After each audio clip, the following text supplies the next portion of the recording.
मत बनो दादी की। बहनें उनकी आ रही हैं, हलकान मैं हो जाती हूँ। मैं क्या करूँ फिर? मुझे पता है काम के अलावा बुलाती भी नहीं है वो। बोल कर आओ मामा के पास इतना टाइम नहीं है, खुद ही बना ले अपने मेहमानों के खाने। तुम सब एक ही जैसे हो, जीने ही नहीं देते हो। उनको बोलो अपनी बेटी बुला ले। मामा, मामा, क्या हुआ? क्यों बुला रही हूँ मामा को? हैं कहाँ मामा? वो स्वान को सुलाने गई हैं। अच्छा, लेकिन ये आप क्या कर रहे हो? आज मैं एक जबरदस्त आर्ट बना रहा हूँ। वाह, क्या ड्राइंग की है आपने। देखा मेरा कमाल? ऐसे कीड़े मकोड़े बनाना तो आप ही का काम है। चलो कुछ तो समझ आई आपको। मामा आ गई।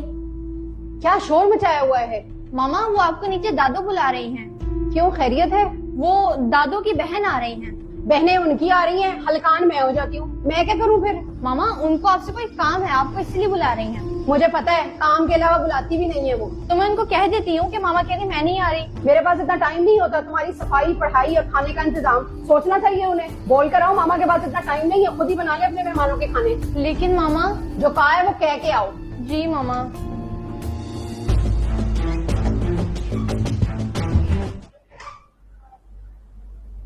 ओफ, बहुत थक गई हूँ मैं। पहले आपने मुझसे मना करवाया और अब आप खुद ही चली गई। बोल कर आई हूँ जरा मेहमानदारी कम करें, और अगर करनी भी है तो नौकरानी रखें। चले मामा, आप कर तो आई हैं, ऐसे बुरा मत बोले। हमेशा ही करती हूँ, मेरे अपने काम खत्म नहीं होते, इतना सब कुछ कैसे संभालूं? जी वैसे आप कह तो ठीक रही हैं। अब फोन किसका आ गया? अम्मी का फोन। अस्सलाम वालेकुम अम्मी, कैसी हैं आप? मेरा हाल तो मत पूछें, बहुत थक गई हूँ। मोहतरमा की बहन आई हुई थी, जब बहन आती है मुझे बुला लेती है काम के लिए, वैसे तो पूछती नहीं है। जी जी, क्या बताऊं अम्मी। हेलो हेलो, बैटरी डाउन हो गई, चार्ज पे तो लगा लिया करो फोन। कोई काम तुम भी ढंग से कर लिया करो, सारे काम मुझे ही देखने पड़ते हैं, अजीब मुसीबत है। मामा, ऊपर के सारे काम मैं कर लेती हूँ, आप परेशान ना हो।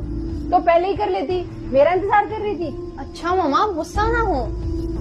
एहसास ही नहीं है किसी को, रोबोट समझ रखा है या नौकरानी किराए पर लाए हो? वो मामा, मैं ना टीवी देखने बैठ गई थी। सब पूरे हो भाई, एक ही खून के हो ना। अच्छा सॉरी, अब नहीं करूंगी। हर बार तुम्हारी दादी भी यही कहती है, फिर बुला लेती है अपने घर वालों को।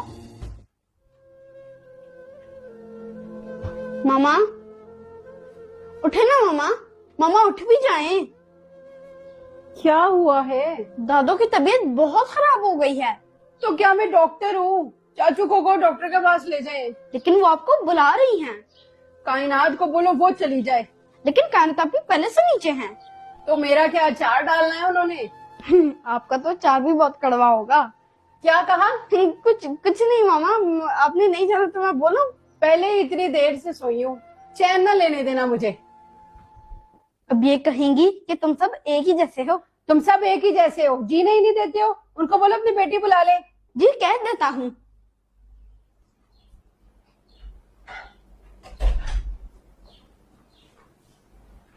मामा, जरा खिचड़ी तो बना दे। क्यों, खाना बन तो गया है? मामा, दादू कह रहे हैं खिचड़ी के साथ चटनी भी बना देना, खिचड़ी सूखी नहीं खाई जाती। तबीयत खराब है, चस्के पूरे चाहिए। उन्हें कहना तबीयत खराब है तो बीमारी में तो चस्के छोड़ दें। लेकिन मामा, मैं उन्हें ऐसा कैसे बोल सकती हूँ? हाँ, तुमने सारी जबान माँ के आगे जो चलाने के लिए रखी है, और वो भी कैंची की तरह। अब ऐसी भी नहीं हूँ मैं। जब मैं बीमार होती हूँ कोई मुझे पूछने वाला नहीं होता, मुझे अपने मैके जाना पड़ता है। अच्छा अभी तो बना दे मामा आप खिचड़ी। अपनी दादा को कहो कि कुछ दिन के लिए अपनी बेटी को बुला ले।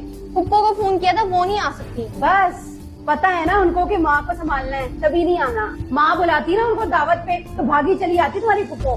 फिर तो मैं भी नीचे भाग के चला जाता। पुप्पो अब इतनी भी बुरी नहीं है। तुम्हें ज्यादा पता है कैसी है, मैंने जिंदगी गुजारी है, मैं जानती हूँ कैसी है। तुम बच्ची हो अभी। कांतापी, आपको पता है दादू ने ना पुप्पो के लिए 2 सूट लिए थे। तो मामा के लिए कुछ नहीं लिया उन्होंने? ये तो मुझे नहीं पता, लेकिन वो सूट काफी महंगे थे। हैं? वाकई? जी मामा, मैं उनके साथ ही था। देखा, खिदमतें सारी मुझसे करवाती हैं और चीजें अपनी बेटी को दिलाती हैं। मोहम्मद शहीर, आप कब से शिकायतें लगाने लग गए? तुम चुप करो, ज्यादा चमची मत बनो दादी की। लगता है दादू ने इसको बर्गर नहीं ना खिलाया, इसीलिए शिकायतें लगा रहा है। तुमने ऐसा समझ रखा है मेरे बेटे को, ये ऐसा नहीं है, ये मुझ पर गया है। जी कांता पी, दादो कह रही थी खाना खा के आए हैं, बर्गर नहीं खाना। देखा, मुझे पता था, वाकई ये आप ही पे गया है। बस कर दो कायनात, मेरे बेटे को कुछ ना कहना। सास नाम है माँ का, लेकिन बदकिस्मती से हमारे मुआशरे में इस नाम को एक मनफी अंदाज दे दिया गया है, जबकि हकीकत ये है कि हर सास बुरी नहीं होती और हर बहू सही नहीं होती। सास की बातें और सख्त मिजाज ये सोचकर बर्दाश्त कर लिया करें कि वो आपके शौहर की जन्नत है। ये भी एक हकीकत है कि जहाँ बहुओं से ज्यादा अहमियत शादीशुदा बेटियों को दी जाए तो उस घर का माहौल खराब ही रहता है।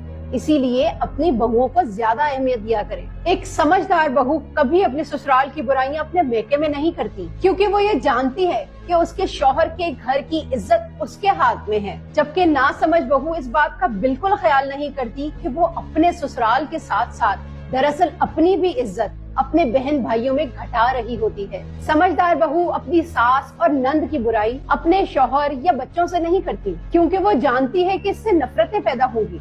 जबकि नासमझ बहू एक सेकंड नहीं लगाती, वो ये परवाह नहीं करती कि कल को इस बात का उसके बच्चों और शौहर पर कितना बुरा असर पड़ेगा। अपने ससुराल की बुराई मैके में करने से बचे, क्योंकि आपका असल घर आपका ससुराल ही है। कोई भी हो, वो आपकी बातें सिर्फ मजे लेने के लिए ही सुनेगा और आपको उल्टा सीधा मशवरा देकर आपका घर खराब करने की कोशिश करेगा।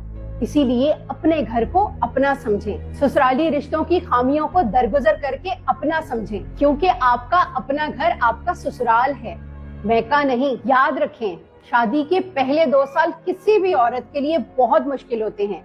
अगर आप ये 2 साल समझदारी से गुजार लेती हैं, तो आपकी इज्जत और एहतराम अपने ससुराल में सारी जिंदगी के लिए बढ़ जाती है।